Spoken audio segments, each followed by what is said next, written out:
Bonjour, il s'est passé quelque chose d'assez fascinant dans le cinéma d'horreur japonais. On est passé de la fureur d'un monstre géant, Godzilla, à l'hantise silencieuse, presque feutrée, de fantômes qui s'échappent de nos écrans. Mais alors comment on explique ce glissement?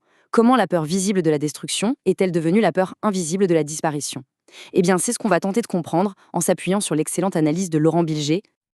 Alors, pour bien poser les choses, d'un côté, on a Godzilla. C'est la peur qu'on peut voir, un monstre bien physique, extérieur, qu'on peut combattre. C'est le grand spectacle de la destruction. Et de l'autre, avec un cinéaste comme Kiyoshi Kurosawa, tout bascule. L'angoisse devient invisible. C'est une présence intérieure qui n'est pas là pour tout casser, non, mais plutôt pour tout effacer. La peur n'est plus un spectacle, elle devient une atmosphère. La vraie question, c'est donc pourquoi? Qu'est-ce qui s'est passé dans la société japonaise pour que son cinéma abandonne la brutalité du monstre pour l'angoisse, beaucoup plus insaisissable, du fantôme? C'est vraiment le cœur du mystère. Et c'est là que l'analyse de Laurent Bilger va nous être précieuse pour tout décrypter. Pour comprendre ce changement, il faut d'abord faire un petit retour en arrière, plonger dans les racines culturelles du Japon. Parce que, bien avant le cinéma, il faut savoir que l'archipel a toujours été une terre hantée. Un monde où l'invisible fait partie du décor, tout simplement. Et au cœur de cette vision du monde, il y a un concept clé, celui de kami. Pour faire simple, dans la tradition shinto, tout est potentiellement habité. Une rivière, un vieil arbre, même un objet tout bête, cassé, tout ça peut abriter une âme, une présence. La frontière entre notre monde et celui des esprits, ce n'est donc pas un mur infranchissable, c'est plutôt un voile, un peu poreux. Du coup, les esprits, qu'on les appelle yokai, bakemono ou onryo, ne sont pas du tout des anomalies. Ils font partie du paysage, du quotidien. Un fantôme, dans cette culture, ce n'est pas un envahisseur qui débarque de nulle part. Non, c'est juste une partie de notre propre réalité qui, tout d'un coup, décide de se montrer. Et puis, un événement a tout changé. Une blessure si profonde, si immense, qu'elle a complètement redéfini la manière dont toute une nation perçoit la peur et l'invisible. Cet événement, ce séisme, c'est bien sûr le traumatisme atomique. Cette chronologie, en fait, elle résume tout parfaitement. D'abord, une culture animiste où les esprits sont là, partout. Ensuite, le choc de 1945, une blessure impossible à nommer.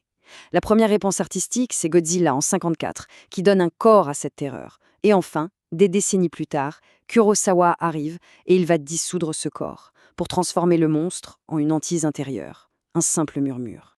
L'écrivain Kenzaburo Oe a trouvé cette formule absolument saisissante, un langage brûlé. C'est l'idée que le traumatisme a été si total qu'il a détruit les mots mêmes qui auraient pu servir à le décrire. Le silence est devenu le seul langage possible.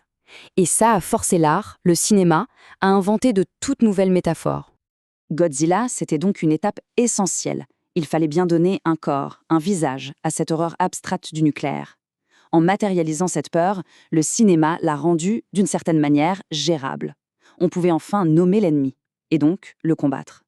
Et c'est précisément là qu'intervient le cinéaste Kiyoshi Kurosawa. Et avec lui, on touche vraiment au cœur de l'analyse de Laurent Bilger. Kurosawa, il va opérer une véritable révolution. Il prend cette peur qui était extérieure, ce monstre bien visible, et il la fait basculer à l'intérieur de nous, à l'intérieur de l'être. La comparaison est vraiment frappante. Avec Godzilla, on craint la destruction physique, la mort violente, de se faire écraser. Avec Kurosawa, la peur change complètement de nature. Ce n'est plus la peur d'être tué, mais celle de disparaître, de s'effacer doucement, de se dissoudre dans le vide. La menace, ce n'est plus un reptile géant, c'est un bug à l'écran, un virus métaphysique. Mais alors, comment il s'y prend Kurosawa pour construire cette angoisse si particulière? D'abord, par l'infiltration. Le mal n'arrive jamais de front, non, il se glisse dans le quotidien le plus banal qui soit. Ensuite, c'est la disparition. Le fantôme ne tue pas, il propage une sorte de fatigue métaphysique, une envie de néant. Et c'est peut-être ça le plus troublant. Cette menace, ce n'est pas une invasion. Elle était déjà là, latente, dans le silence et le vide de notre société moderne. Prenez son film Cure, par exemple. C'est incroyable. Le mal, c'est une contagion verbale. Des gens tout à fait ordinaires se mettent à tuer après une simple conversation. C'est le langage lui-même qui devient porteur de mort. Dans Charisma, le mal prend la forme d'un arbre toxique. C'est une allégorie super puissante d'un monde naturel qui est corrompu par la rationalité humaine. La hantise, ici, elle dépasse l'humain pour toucher l'écologie même. Et puis, bien sûr, il y a Kairo, son chef-d'œuvre pour beaucoup. Là, les fantômes trouvent leur véhicule ultime, Internet. Ils ne sont plus des apparitions spectrales, mais des bugs, des signaux parasites sur un écran. Le réseau mondial devient une sorte d'immense purgatoire numérique. On arrive alors à la conclusion de l'analyse, et franchement, elle est vertigineuse. Parce que ce basculement dans le cinéma d'horreur, ce n'est pas juste une question de style, ça révèle une toute nouvelle stratégie de survie face au trauma. Là où le cinéma d'horreur occidental cherche à tout prix à expulser le démon, à vaincre le mal pour revenir à la normale, eh bien le cinéma de Kurosawa propose tout autre chose. Il ne s'agit pas de se battre, mais d'accepter. Le fantôme n'est pas un ennemi, c'est une mémoire, un symptôme avec lequel il faut apprendre à cohabiter. Et tout se résume dans cette phrase, je trouve, magnifique de Laurent Bilger. Le Japon ne combat plus ses spectres, il les habite.